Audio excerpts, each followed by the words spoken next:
All right, so Dispatch has finally come and gone, and man, what an experience it was. From everything from the story to the characters to the gameplay, I'm genuinely sad that it's over.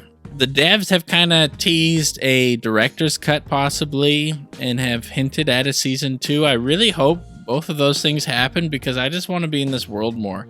I genuinely loved my experience so much, and so I wanted to review it with you guys. But for me, man, this is game of the year, hands down. Like, I really enjoyed Expedition 33. That was probably my game of the year up until this point. Really enjoyed Death Stranding 2 as well, but Dispatch is just something else. And I know that it's not technically as impressive as something like Expedition 33. It's not as groundbreaking, but I have not been this entranced in a story and this entranced in a game in a very, very, very long time, where I was constantly just waiting for the next episode. It was so incredibly good. And so let's dive into the things that made this thing great.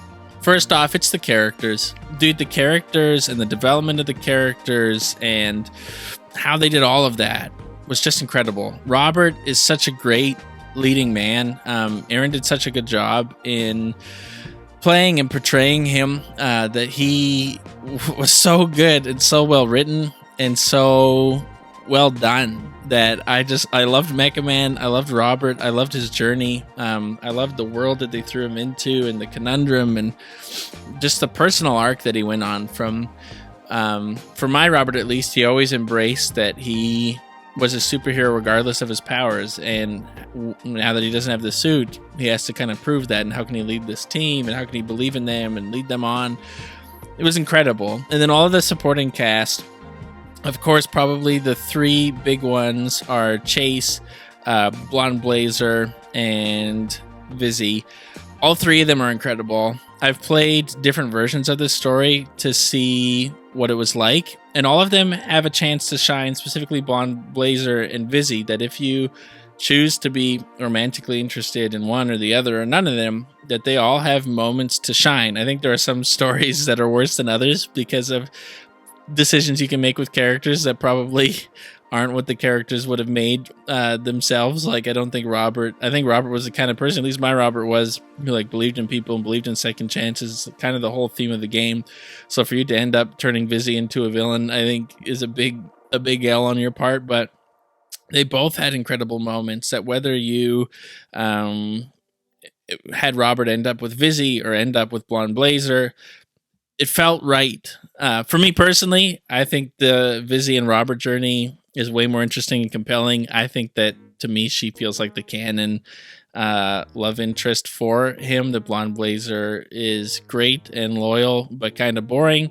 Vizzy, it feels to me, when I played through my game of my first run through, it feels to me like the game was tailored about this story between Robert and Vizzy. From the very beginning, she's involved, he's involved. It felt like it was a story of those two and their development together as a couple, at least to me personally, and the journey that they went on. And her whole journey and theme is the whole theme of the game. I just thought that they were both so well written, so well done. It was incredible. Chase, of course, glad he's not dead, glad that he's alive, but he was a great character and a great comedic side piece, but also a wise guy to come around and give you some counsel. That he was really well written. And then all of the supporting cast, whether it's Malevola, whether it's Sonar, whether it's Coop, whether it's Punch Up, all of them had their time to shine. Flambe, like I could just go on and on about how well written these characters are, but how well the actors portrayed them.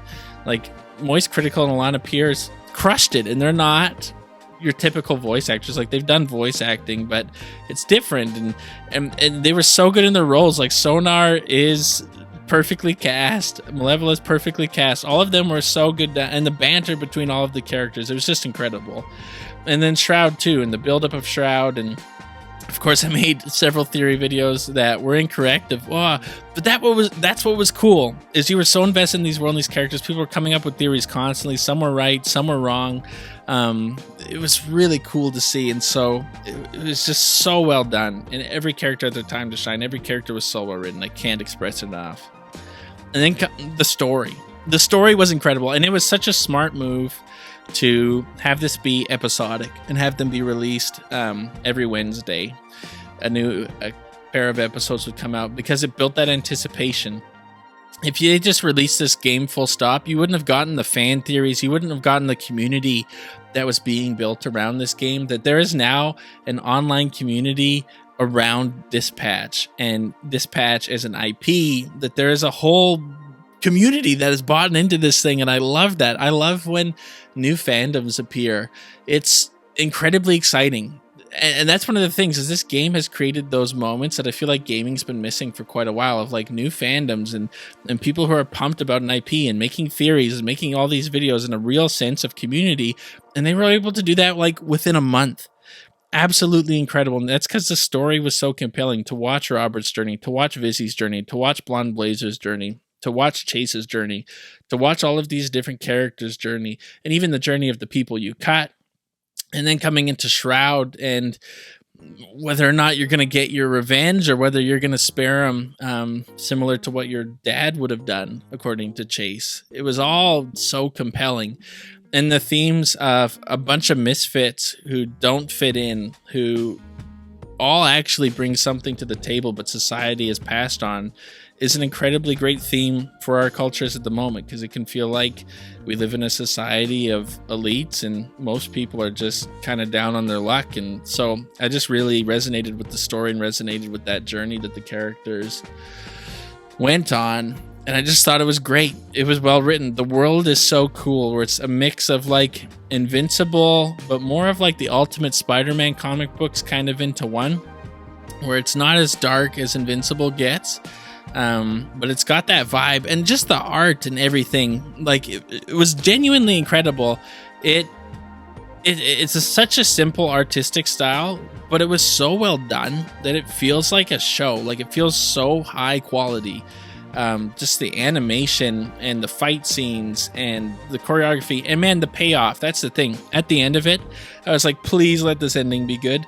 And it did not disappoint. The fight scene with Shroud and his goons was incredibly well done. The character journeys of all of the highs and lows and then highs again.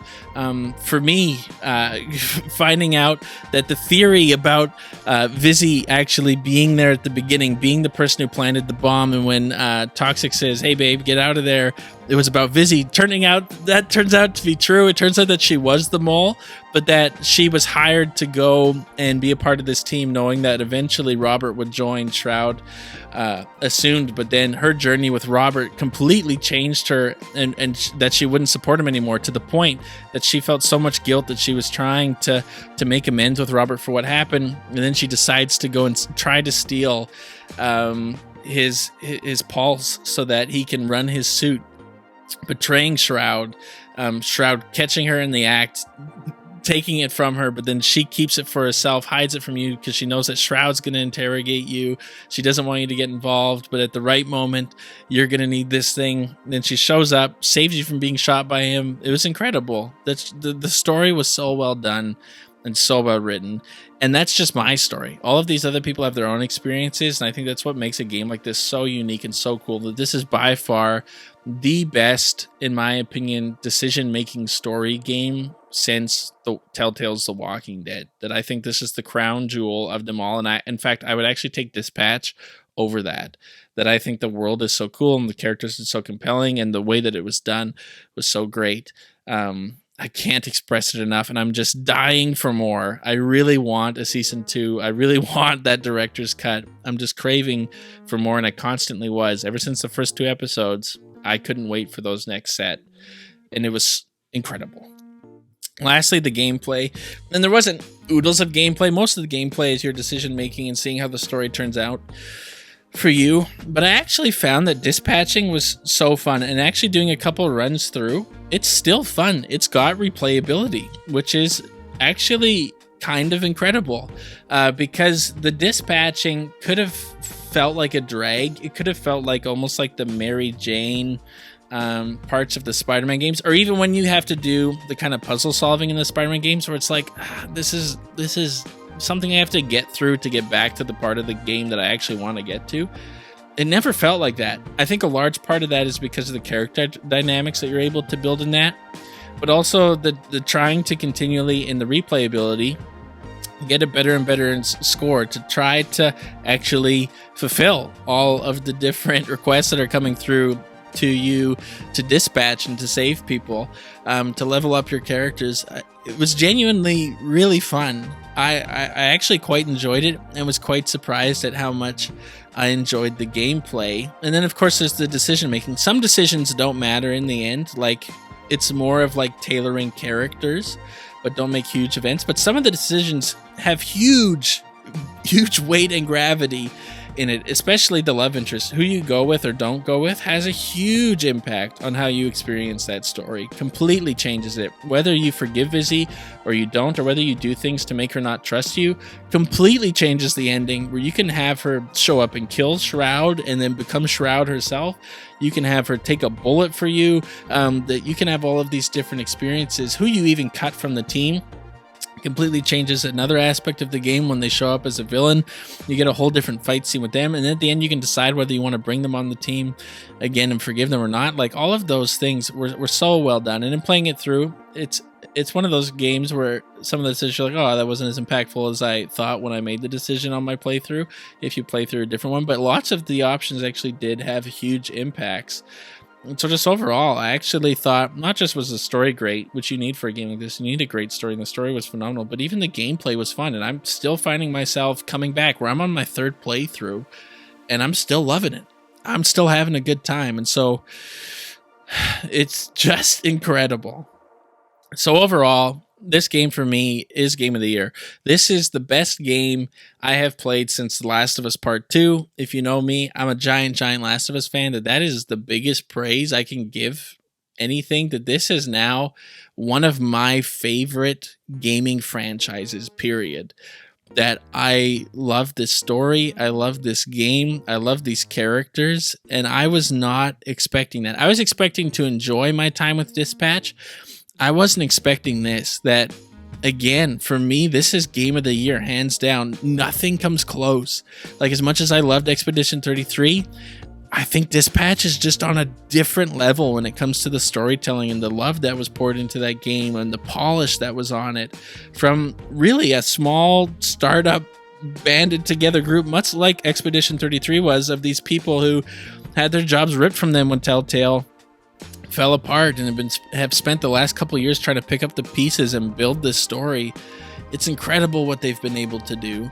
And there's no shade on Expedition 33. I love that game, but just for me, man, Dispatch was something else. It was something else. For me, it's game of the year. It's not even close. For me, it's the best game I've played in the last 5 years. This thing is the best game that I've played. It's the most fun I've had. It's the most I've thought about a world and got that feeling of I wish I could live in this world. It was genuinely incredible. But I want to know what you guys think. Head down to the comment section down below. Let me know your thoughts. What did you think of the fandom that was able to build and the community they were able to build surrounding this game? What did you think about the story and the characters? What love interest did you go with, or did you not go with one at all? Did you get a good ending like I did? I felt really satisfied with my ending, or was your ending kind of lame in some of the decisions you made? Like, comment, subscribe. Let's continue the community. Let's continue the conversation. I want to keep making videos and theories about Dispatch and where I think this thing is going. Also, I answer some questions as to, I know that for a lot of people, they're like, hold on, if Izzy was a double agent this whole time, what does that mean? What was going on? I want to actually really look at her character and her journey, because I think some people are misunderstanding it a little bit in that, because I think Shroud misunderstood it. Or Shroud, I want to do a video on him too, because if you're reading into the lines, he's actually not as smart as he conveys. He's someone who's really good at conveying how intelligent he is, but he's actually just an odds guy and isn't actually able to predict things. Anyways, like, comment, subscribe. Let's keep the conversation going. Let's keep this community going. All that junk, and I will see you guys in the next one.